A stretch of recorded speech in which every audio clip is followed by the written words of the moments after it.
funny students. We will continue with the story Albert Einstein at school. Yesterday we read that he was always looked down upon in school. His teachers would not understand him. There would be arguments, and he would always have some conflicts with his teachers over the methods of teaching because he would fail to understand how cramming can be a part of learning, and anything which has no application to life, he would never understand that. So the history teacher once, not once, it was like every day's affair that he would be punished by his history teacher. And so once he got back and he was really frustrated with his life, and he was having a chit chat with his friend, Yuri. Let's go on now.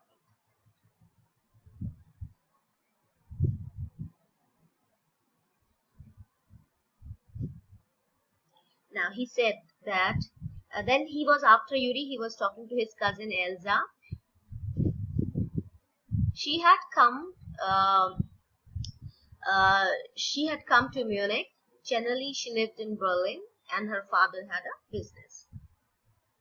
And she was telling him that everybody, finds it very easy to pass through an exam, and I think you should also find it pretty easy because it's such an easy thing to learn to just cram any subject and just pass an exam.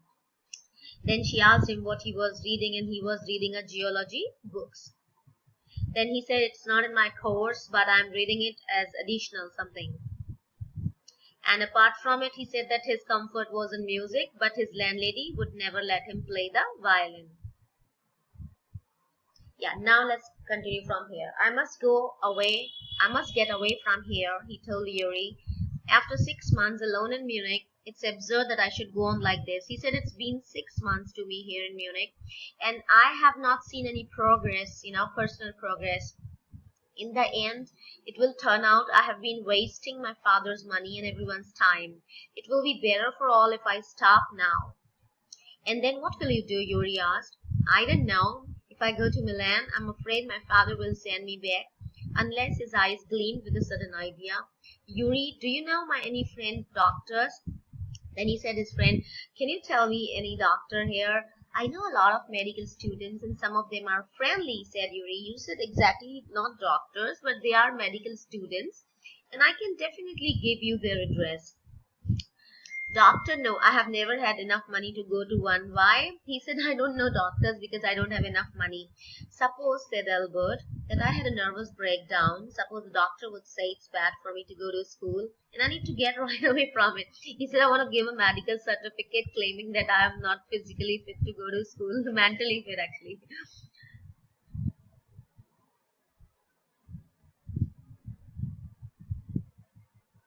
Now Yuri said, I don't think any doctor would say that.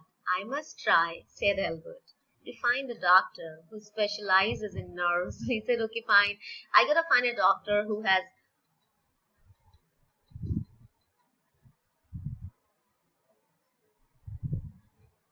specialization in nerves, in mental illness, related to mental illness, diseases and problems. There are plenty of them, Yuri told him. He hesitated for a moment and then added rather reluctantly. Reluctantly means, stopping, like kind of not willing to do. I'll ask some of the students if they know one, if you like. He said, okay, fine, I can ask some of my students, and if they know any of the doctor, maybe you can find it out. Will you? Oh, thank you, Yuri. His eyes were gleaming. Shining synonymous, gleaming. Wait a moment, I haven't found one yet. He said, don't thank me because I haven't done it yet. Oh, but you will, I'm sure. And if I do, I don't know if he will be willing to help you. He said, okay, fine, like I may get one, but whether he would be helping you, I doubt it. He will, declared Albert. I'm going to have a real nervous breakdown to make it easier for him. He laughed merrily. He said, he would have to give it because I would have an actual nervous breakdown before him. I have never seen you looking less nervous, remarked. And Yuri said, you are looking really nervous, man. I'm worried about you. A day or two at school will soon put that right, Albert. He said, no, no, few days more at school will make good to me. Certainly, he had lost his high spirits when Yuri saw him next. And when Yuri saw him next, he had lost the remaining spirits, and he said, "I can't stand it any longer. I really shall have a nervous breakdown that will satisfy the doctor."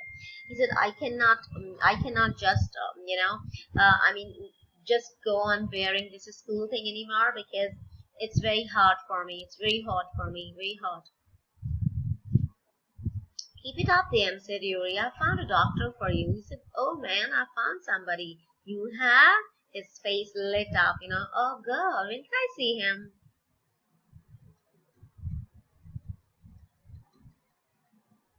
"I have an appointment for you for tomorrow evening," said Yuri. "Here's the address." And he handed Albert a piece of paper. "Dr. Ernest Will. Is he a specialist in nervous troubles?" "Not exactly," Yuri admitted. "As a matter of fact, he only qualified as a doctor last week.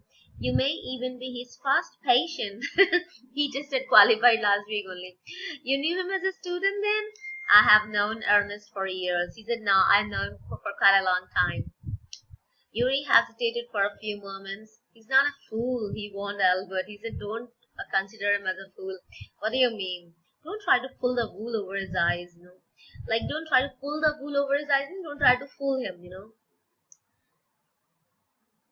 Pull the wool over somebody's eye is a phrase, okay? You can underline it.